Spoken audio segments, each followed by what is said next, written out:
Hello guys, I wanted to bring you a speed painting of a moon that I do on wood. Just a heads up that some of the angles, like this one here, will be popping in and out. It was the backup footage that I had to use due to issues. Enjoy. Last night I began by reviewing two possible concepts of the nature of space. One, that it is simply an abstraction and projected upon the physical world in rather the same way that we project measurements, lines of latitude and longitude, or the cutting up of another abstraction called time into divisions like hours, minutes, and seconds, which are there only on the dial of the clock. The Earth in its rotation doesn't tick.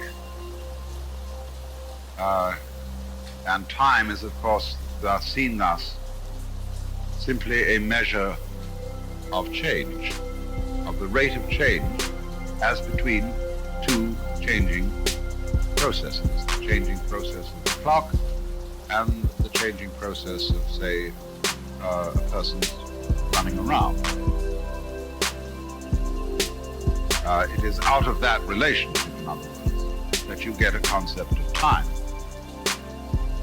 And similarly, through being able to measure distances in a similar way, you get a concept of space. So this is one point of view, that it's an abstraction because force would be lent to this point by the fact that space itself isn't really there.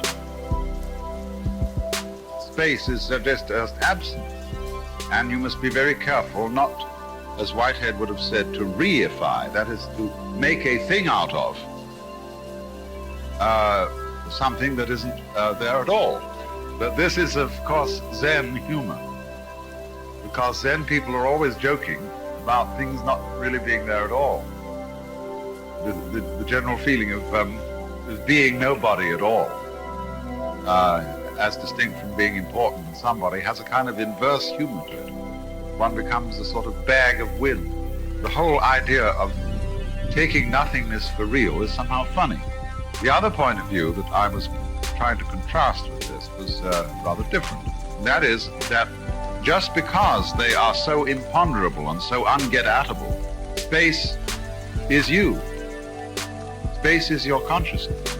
And your consciousness is not something located in your head, although your head is a way in which it's focused. And therefore consciousness can be altered by a surgeon putting instruments into the brain. But the full range of consciousness, or the full range of the mind, is the entirety of space as the continuum in which the universe exists, in rather much the same way as images exist in a mirror.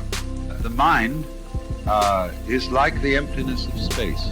Don't exclude everything from your mind, because if your mind is like space, space contains the earth and the stars, the sun and the moon and the mountains and forests, good men and bad men, enlightened men and unenlightened men. Everything is in it. And so if a person wants to attain an understanding of the mind merely by emptying his mind, he's making his mind small instead of great.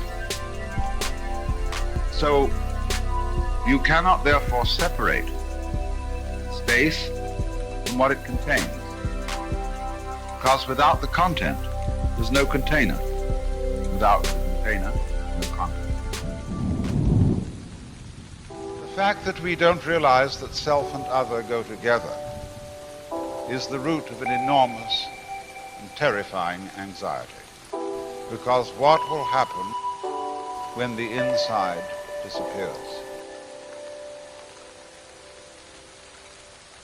What will happen when the so-called I comes to an end, as it seems to?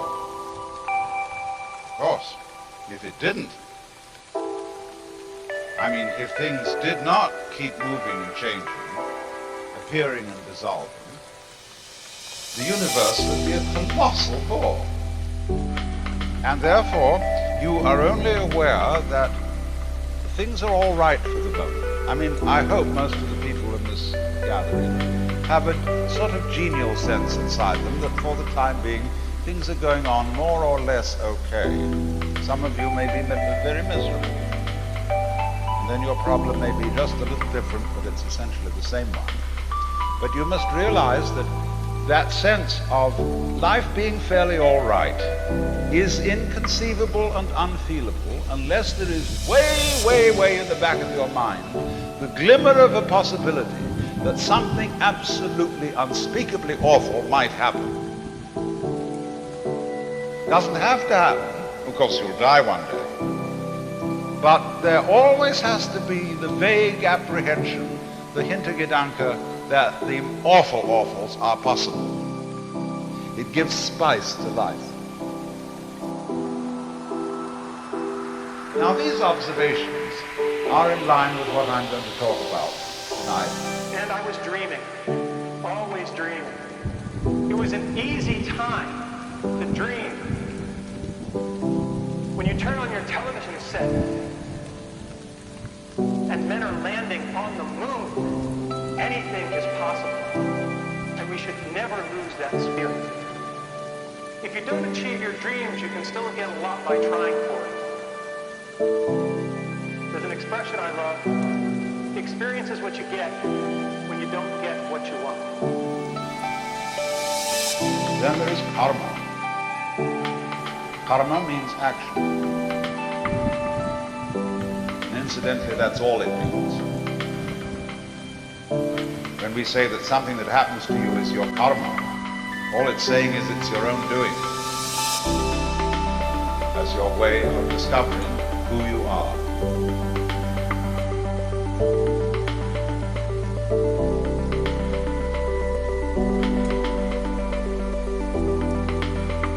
And we should never lose that spirit.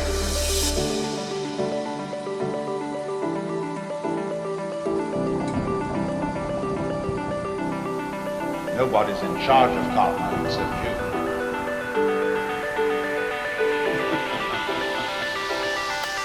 Who's in charge?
Supposed to be. There's nothing you're supposed to do. There's nowhere you're supposed to go, because in order to think you're supposed to do something, you have to think.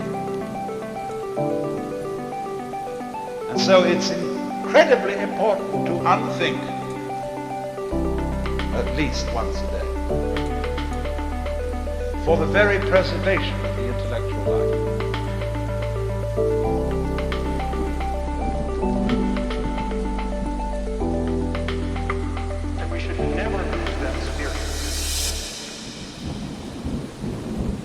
Controls what happens next. We would ask that because we are used to the idea that the process of nature consists of controllers and controlees, things that do and things that are done to.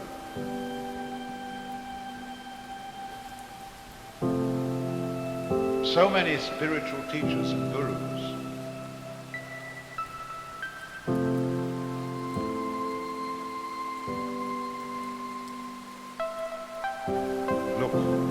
their disciples and say,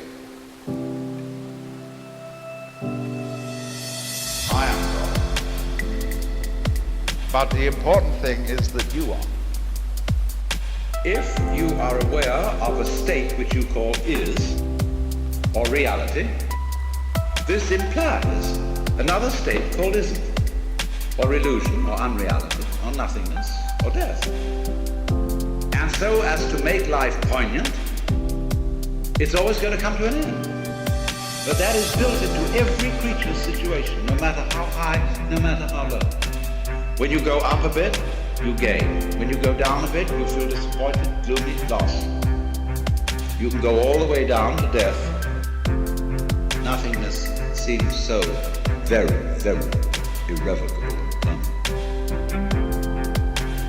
But then if it is, what about the nothingness that was before you started? So don't you see, what we've left out of our logic, and this is part of the game rule of the game that we are playing, is the way we hoodwink ourselves by attributing powerlessness to nothingness. It takes nothing to have something, because you wouldn't know what something was without that. You wouldn't know what the form is without the background space. You wouldn't be able to see anything unless there were nothing behind your eyes.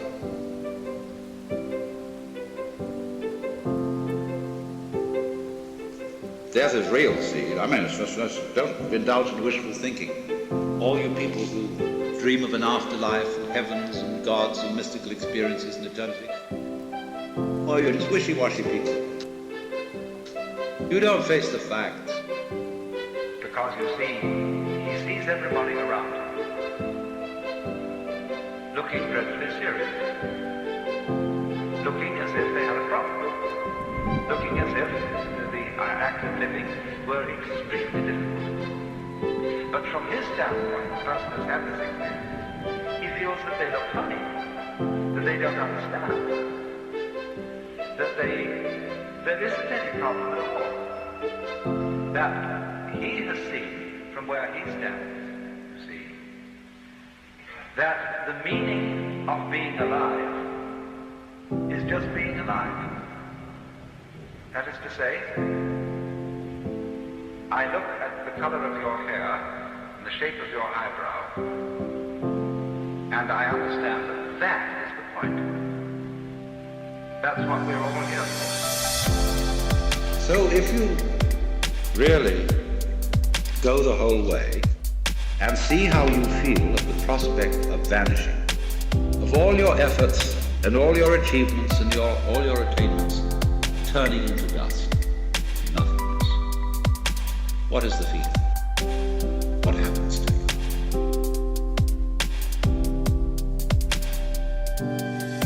The earthly hope men set their hearts upon turns ash, and anon, like snow upon the desert's dusty face, lighting a little hour or two, is gone. Then the echo, the memory, the traces are all gone. That's the end.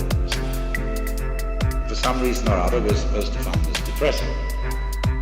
But if somebody is going to argue that the basic reality is nothingness, where does all this come from? So cheer up. We are all basically nothing. See? So in this way, by seeing that nothingness is the fundamental reality, and you see it's your reality, then how can anything contaminate it? This is nothing, it's a dream. Because you're really nothing. But this is the most incredible nothing. Emptiness of indifference, which is sort of blank emptiness.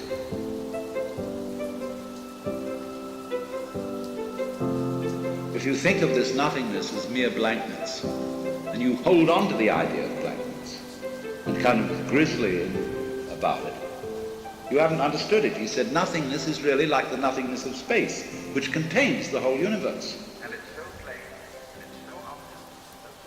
All the sun, moon, and stars, and the mountains and rivers, and the good men and the bad men, and the animals and the insect, the whole bit, all are contained in void. So out of this void comes everything, and you're it. What else could you be?